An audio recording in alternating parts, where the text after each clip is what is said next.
llamaban territorios vasculares. Entonces, en el mundo no existía un mapa de estos territorios, un atlas. A ver, que clínicamente sí existe, pero no digitalmente. Nosotros empezamos a trabajar con ese mapa digital y entonces creamos el primer atlas de territorios vasculares.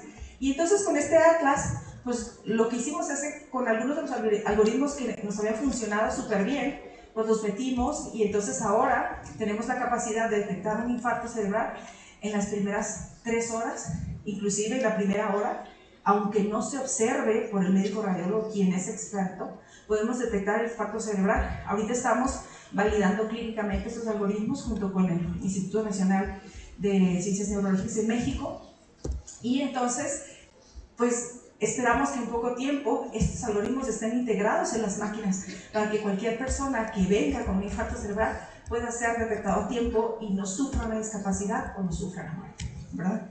Bueno, ya paro de hablar un poquito de mi investigación. Siguiente.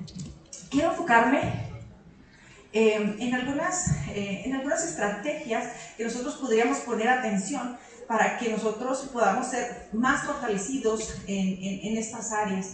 Aquí tenemos pues un público pues mayormente que está en estas áreas, que ya de alguna manera fue inspirado o decidió perseguir una carrera en ingeniería.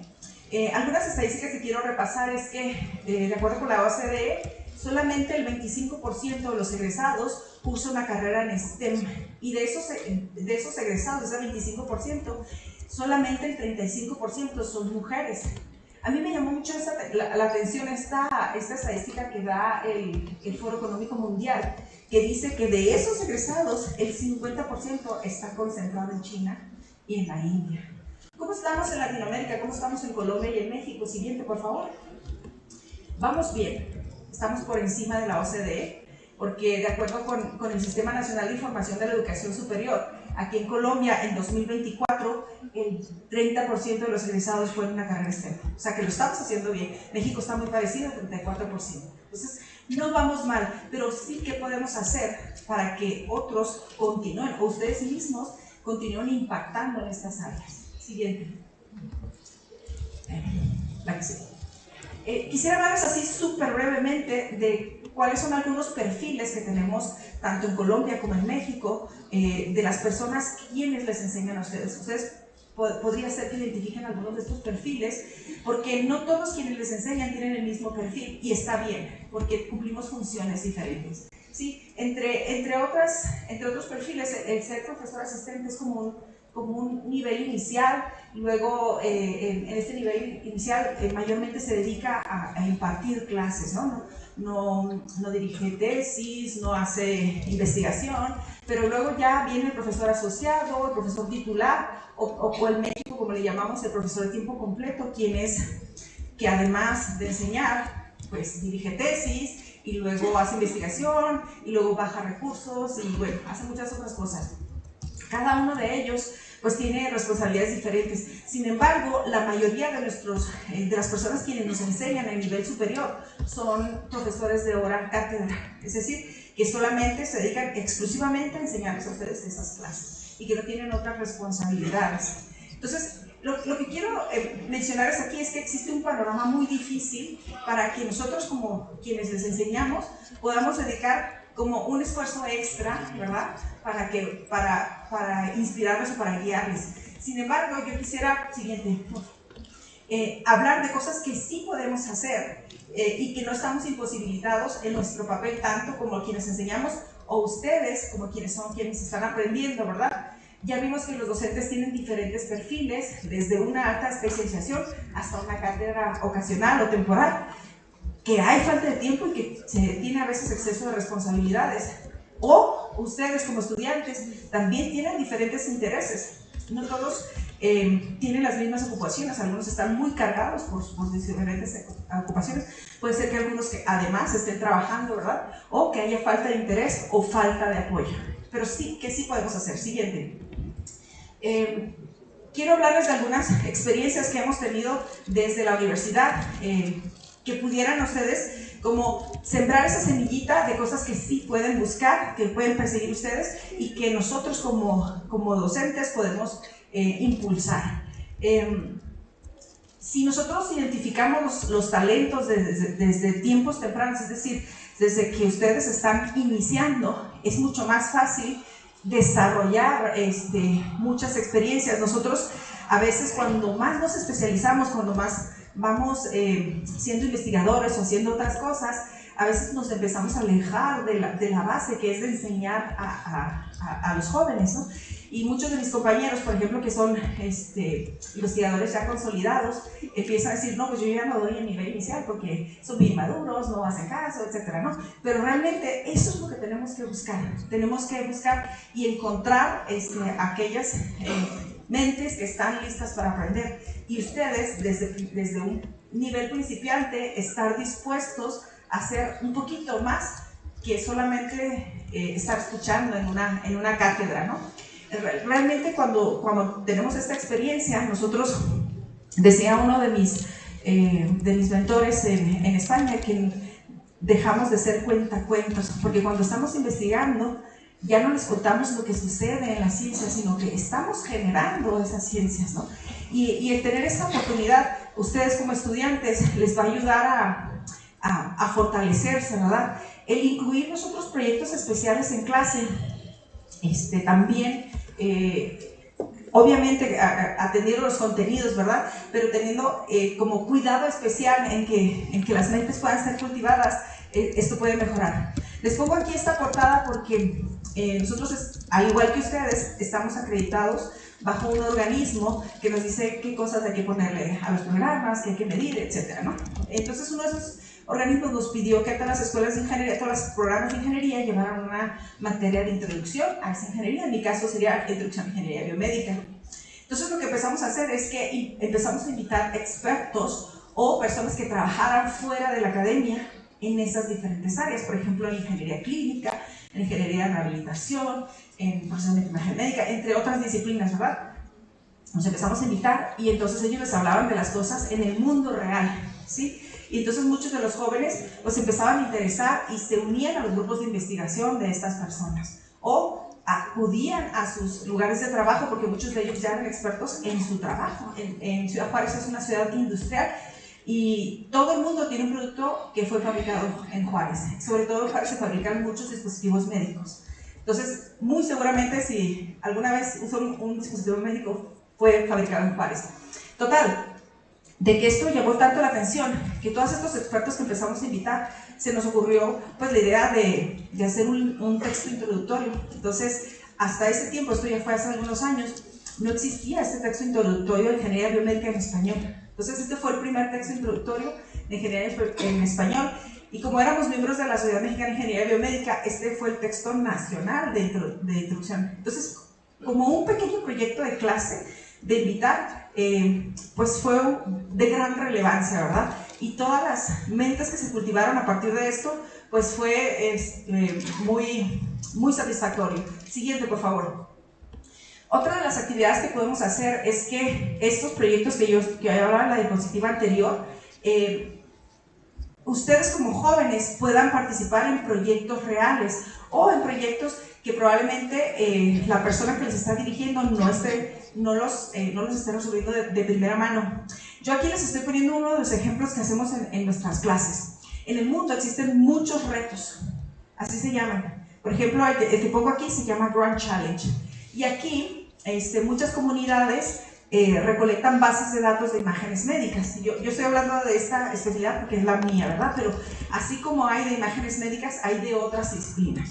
Entonces, lo que hacemos en clase es que se unen grupos de estudiantes y entonces participan en estos retos y compiten con otros estudiantes alrededor del mundo, con la misma base de datos, bajo las mismas condiciones, en los mismos tiempos y se miden. Realmente el reto que yo les pongo a los de nivel inicial no es ganar el reto, es medirse contra otros y realmente sí hemos llegado a ganar lugares, inclusive cuando hemos estado participando contra grupos de doctorado con mis estudiantes de licenciatura. Entonces hay muy buenas oportunidades que podemos buscar con proyectos de clase, pero necesitamos desde la parte de quienes enseñamos abrir esas oportunidades para ustedes, pero ustedes realmente unirse a estas oportunidades. O sea, Ustedes como estudiantes, ustedes son los que tienen que dar esa presión a sus docentes y buscar un poco más, no solamente ser pasivos en recibir, sino buscar más. Siguiente, realmente el participar en estos proyectos fortalece un montón el compromiso con la ciencia, porque son proyectos reales y muchos de estos retos que se ganan se implementan en la práctica clínica, ¿sí? Otra de las oportunidades que he tenido yo donde he visto mucho crecimiento con mis estudiantes es en la publicación científica. Como dije, no todos los docentes que les enseñamos hacemos publicaciones científicas y está bien. Sin embargo, todos ustedes sí pueden hacer publicaciones científicas. Uno de los ejercicios que hacemos en clase es que invitamos a los estudiantes de pregrado a que los contenidos que vemos en clase, vemos los fundamentos, sí, pero también vemos qué está pasando en el mundo acerca de ese tema. Es decir, revisamos la literatura reciente. Y en esa revisión de un tema específico siempre salen pequeños artículos o grandes artículos como este que publicamos este año. En una de mis clases estábamos viendo qué se ha hecho para detectar aneurismas, que son neurismas, pues son una ruptura que hay en una de las arterias del cerebro. Entonces estábamos viendo qué se hace en el mundo para detectarlas automáticamente, ¿sí? Para ayudar al diagnóstico clínico. Entonces, este artículo fue publicado en marzo de este año y esta revista es muy relevante en el área de ingeniería biomédica y quienes son los primeros dos autores son estudiantes de licenciatura. Es decir, no es imposible. Esto es trabajo que surge desde una clase en donde sí tenemos que ver este tema porque es parte de nuestra currícula, pero el interés extra está en que realmente puedan interesarse y ponerse a hacer este trabajo. Obviamente que después de que acabó la clase fueron horas de trabajo extra, sin embargo, salen de la licenciatura siendo científicos, teniendo un artículo publicado en una revista que tiene un impacto internacional, ¿sí? Siguiente, por favor. Y realmente los jóvenes que han publicado, porque esta no es la primera experiencia que tenemos, valida un montón su esfuerzo. Esto les da un montón de puntos para su trabajo, para su vida, para su hoja de vida, creo que le llaman aquí, ¿no? Y vale mucho, ¿no? Para desarrollarse. También otra de las experiencias que hemos tenido son tener comunidades de aprendizaje.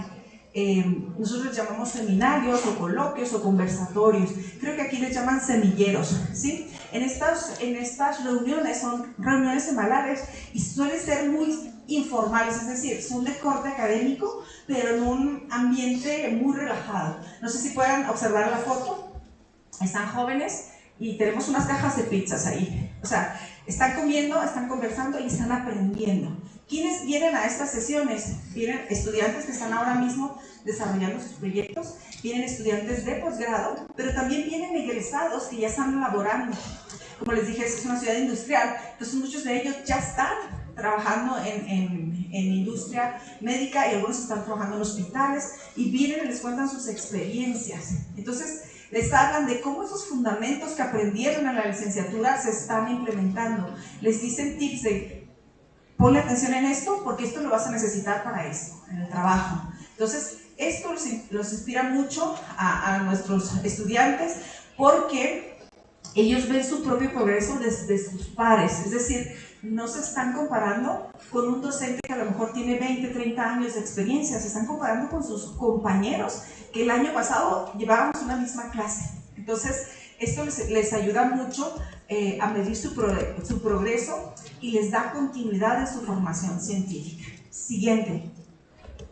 También la participación en algunos eventos de corte académico les ayuda mucho a desarrollar habilidades blandas, es decir, no solamente el conocimiento específico de la disciplina que ustedes están aprendiendo, sino otras habilidades que les van a servir mucho en el desarrollo de su profesión, como es comunicarse, como es escribir, como es trabajar en equipo, ¿no? entre otras, o tener liderazgo en algo. Entonces, el que ustedes puedan participar en congresos como este, de hecho, hace 2 días que yo llegué, tuve la oportunidad de acudir a una de sus exposiciones y estaban muy padres los chicos que estaban ahí presentando sus pósters o sus carteles. Estaban muy emocionados. ¿Por qué? Porque era un producto de ellos. Estaban defendiendo sus ideas, estaban presentando su trabajo, ¿verdad? Yo les comentaba ayer que fui un poco cruel en preguntar algunas cosas.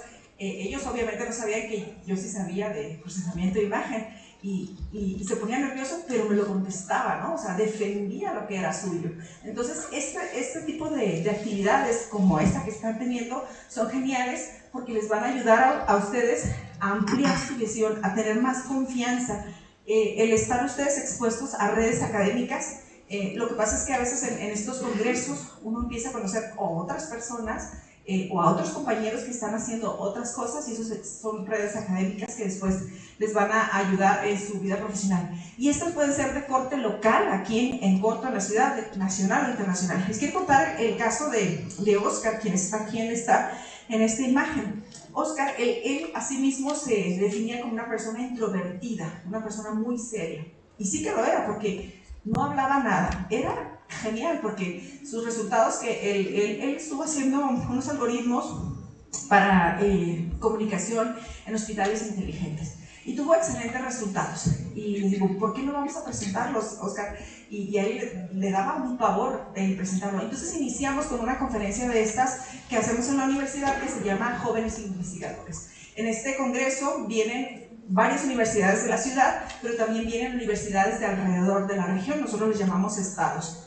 Le fue súper bien, ganó en la fase regional. Y entonces le digo, bueno, ya te relajaste, ya sabes qué va a decir, vamos al nacional. Y fuimos al Congreso Nacional de Ingeniería Biomédica y le fue muy bien. No ganó el concurso, pero le fue súper bien. Entonces, existe este concepto que se llama 3MT, que significa tesis en 3 minutos, que es como un tipo Shark Tank, donde hay gente que no es académica, sino que son de las industrias, de las empresas, o que son gubernamentales, y entonces uno tiene que vender su tesis en 3 minutos, en palabras que no son de corte académico, sino que son qué problema estoy resolviendo y de qué manera lo estoy resolviendo en 3 minutos. Entonces, esto generalmente es una competencia internacional que se premia a las tesis de doctorado. En el caso de él, como estaba apenas en la licenciatura, pues nosotros en México hacemos este concurso nacional y también participan de licenciatura y de la maestría. No se van al internacional, pero pues sí se hace un premio, ¿verdad? Entonces, le fue súper bien. ¿Por qué? Porque ya venía preparado desde otro ámbito local. Una vez con esta seguridad, lo acabamos de mandar a Adelaide, que fue el Congreso Internacional de Ingeniería Biomédica, a presentar su trabajo. Entonces, él pudo presentar en inglés. Esta habilidad de presentar en inglés le preparó un montón, porque regresando, él se gradúa y tiene su primera entrevista en inglés para ser contratado en un trabajo. Entonces, ¿cómo en menos de un año, en 8 meses, de una persona que se consideraba a sí misma como introvertida, pudo ganar un concurso nacional, ir a representar a nuestra escuela en un congreso internacional y conseguir un trabajo por sus habilidades y por sus logros, que en un momento podría haberme dicho, pues no voy porque no me gusta hablar en público, ¿no? Entonces, ¿cómo ustedes pueden buscar esas oportunidades en las que sí o sí van a desarrollar habilidades blandas? Obviamente les van a dar muchos nervios, pero no importa. O sea, para eso son estos. O sea, nadie nace siendo experto en esto. Siguiente, por favor. También otra de las oportunidades que nosotros hemos visto que nuestros estudiantes desarrollan muchos talentos son en la mentoría. Es decir, cuando ellos se convierten en mentores. Esta que les puse aquí es una de las actividades que tuvimos este verano. En este verano lo que hicimos es que estudiantes de pregrado eran citados para que apoyaran a estudiantes de posgrado a hacer sus experimentos. No había que hacer otra cosa. El estudiante de posgrado ya sabía lo que tiene que hacer, porque está haciendo su tesis. Entonces, los más jóvenes, porque desde primer semestre iban y les apoyaban a los de posgrado. ¿Qué les apoyaban a hacer? Cualquier tipo de experimento en medición con alguna máquina, alguna entrevista, algún análisis de datos, etc. Todo aquello que pudieran aprender en estas cortas semanas. Dura entre 4 y 6 semanas en el verano. Pero ¿cuál es el doble impacto que se tiene aquí? Es que no solamente ellos aprenden esas técnicas que son de la disciplina, sino que les enseñan a ser mentores, les enseñan a enseñar, les enseñan a divulgar. De manera que en diciembre los de la licenciatura van y enseñan esto mismo a los jóvenes que salen del colegio, los del bachillerato. ¿Cuál es una de las ventajas?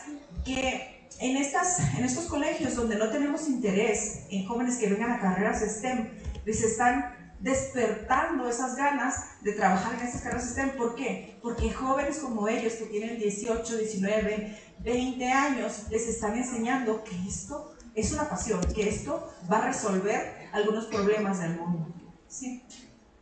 Y yo lo he visto con algunos de los jóvenes que he tenido como mentora. Realmente las relaciones, la guía, la inspiración que uno puede dar va más allá del aula. Y el impacto, yo lo he visto, ya tengo 16 años enseñando en esa universidad, y mis primeros egresados están, como dicen en España, están rompiendo en el mundo, o sea, alrededor del mundo. Como les digo, Juárez, como es industrial, muchas de las industrias que son líderes en el mundo tienen sede en Juárez, y entonces van a otras partes del mundo a enseñar a la gente lo que se hace para desarrollar dispositivos médicos. Entonces, son una de las buenas satisfacciones que tenemos.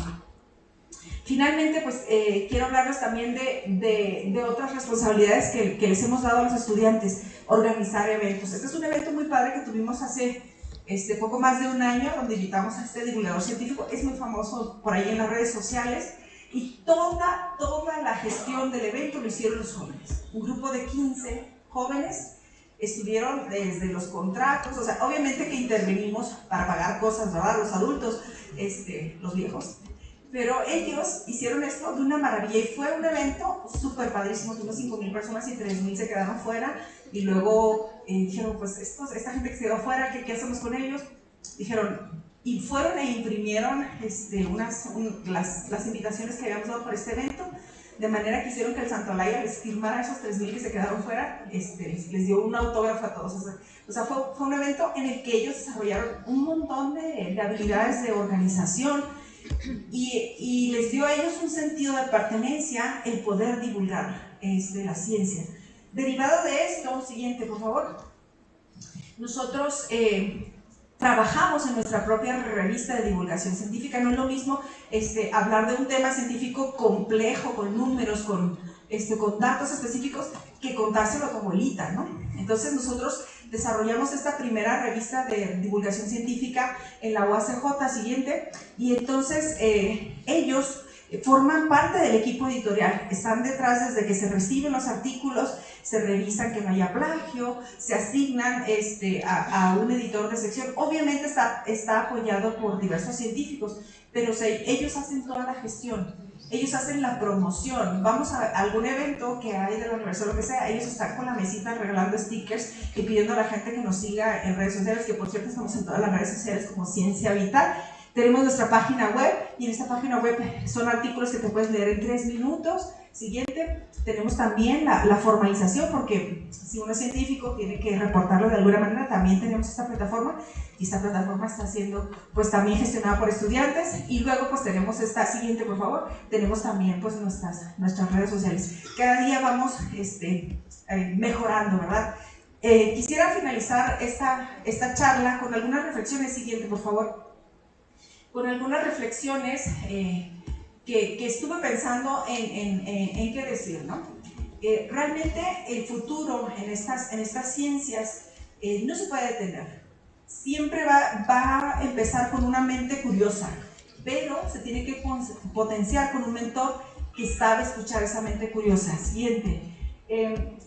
Ser mentor STEM no requiere algo complejo, requiere voluntad en el aula, ¿sí? No requiere pues tener un propio laboratorio, sino mirar el potencial que tienen aquellos estudiantes a quienes estamos enseñando. Siguiente.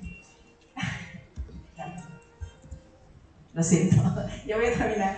Cada vez que uno de ustedes se atreve a preguntar ¿por qué?, inicia una cadena de descubrimiento. Siguiente. Y la innovación no va a iniciar con las grandes tecnologías, no va a iniciar con algo súper complejo, sino con la curiosidad que ustedes tienen y que estemos despertando desde las aulas. Siguiente, detrás de cada avance científico hay un estudiante que alguna vez fue inspirado por alguien que le enseñaba. El siguiente, y realmente esta es la médula ósea, es el verdadero impacto de la educación, transformar la curiosidad en conocimiento y el conocimiento en futuro. Muchas gracias.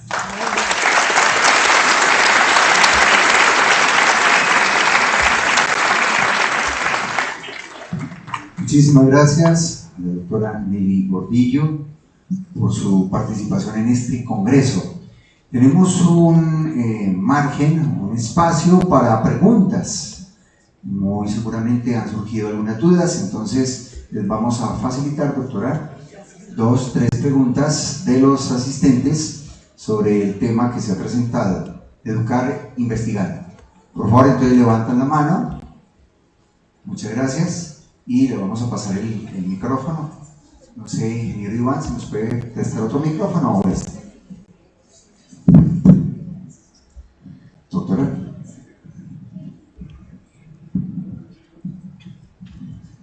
Doctora Nelly, muchísimas gracias por esta maravillosa charla. Bienvenida a Colombia y gracias. por estos compartires son muy importantes.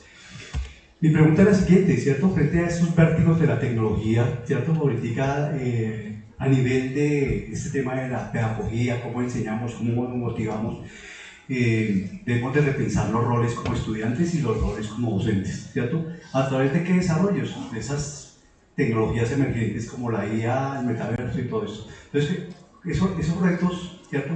¿A qué nos llevan? Porque es que seguimos entendiendo la pedagogía como la práctica de transmitir información, ¿cierto? Y eso tenemos que transformarlo, ¿cierto? Y estamos ahorita ante grandes temores, ¿no? Frente a una tecnología que llegó para quedarse, pero que tenemos que asumirla y tenemos que enfrentarla, ¿cierto?